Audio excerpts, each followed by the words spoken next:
Chair Comer, Chairman Sessions, Ranking Member Umfame, and members of the committee. Thank you for inviting me to participate in today's hearing to discuss how innovative tools can be used to detect fraud in federal programs. As GAO's chief scientist and throughout my career in industry, academia, and in the intelligence community, I have seen great advancement in data science. These innovations offer exciting opportunities to improve government efficiency. As you know, GAO, we're a nonpartisan watchdog for Congress. We have expanded our science and technology team in recent years, and it includes a group of data scientists. We know firsthand from their work that AI holds great promise in furthering GAO's mission and your goals of safeguarding the taxpayers' dollars. My aim today is to offer 3 important actions that will help us reach that goal. First, we must continue and augment our traditional anti-fraud efforts. Second, we must apply AI thoughtfully and ensure that we use quality data to mitigate its well-known and well-described risks. And third, we must ensure the federal workforce has the skills they need to apply new innovations like AI. Regarding my first point, GAO has a large body of work on fraud and improper payments in the federal government. We found the federal government reported an estimated $162 billion in payment errors or improper payments during fiscal year 2024, and that's almost certainly an underestimate because it doesn't include estimates for some federal programs.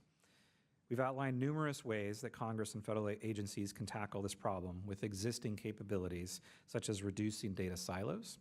For example, Congress could make permanent the Social Security Administration's authority to share its death list with Treasury's do not pay system. According to Treasury, just 1 year of access to this data resulted in total net benefits of $109 million.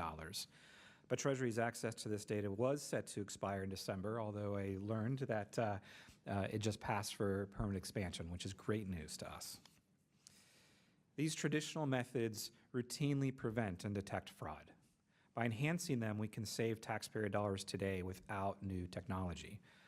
On my second point, like I said, I'm optimistic about innovation using AI, but we must be thoughtful about it.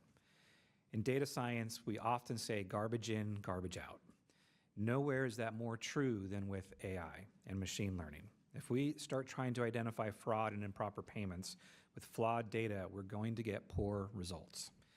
AI is still in its early stages of development and implementation, and rapid deployment without thoughtful design has already led to unintended outcomes. Before pouring data science on the problem, we need solid, reliable, ground truth data and a human in the loop to ensure that data reliability and the application of the technology.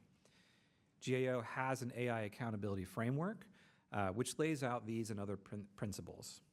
One piece of advice that emerges from such principles is to find a solution that produces the desired result with the least complexity. For example, in response to our recommendations, the Small Business Administration screened all the PPP or Paycheck Protection Program loans made before December of 2020 with a rules-based tool just looking for indicators and not using AI. And they still identified $4.7 billion in loans that went to ineligible recipients or were used for unauthorized purposes. To build on that foundation, we need more innovation in government. We recommend one way to do this is that Congress could establish a permanent analytics center of excellence, like the PRAC we've been talking about, to distribute tools to the community that more efficiently and effectively identify and prevent fraud and improper payments across the government. My final point is that harnessing innovation also requires a federal workforce that has the right skills. But agencies continue to face barriers in hiring, managing, and retaining staff with these advanced technical and data science skills. This is another area where GAO has made recommendations, and we have explored innovative big picture ideas like establishing a digital services academy. Rapid advances in AI capabilities hold great promise to reduce fraud in federal programs. We at GAO believe that the federal government can and must realize those opportunities and do so upon a firm foundation of reliable data and digitally skilled workforce. Chairman Comer, Chairman Sessions, Ranking Member Umfame, and members of the committee, thank you, and I'd be happy to respond to your questions.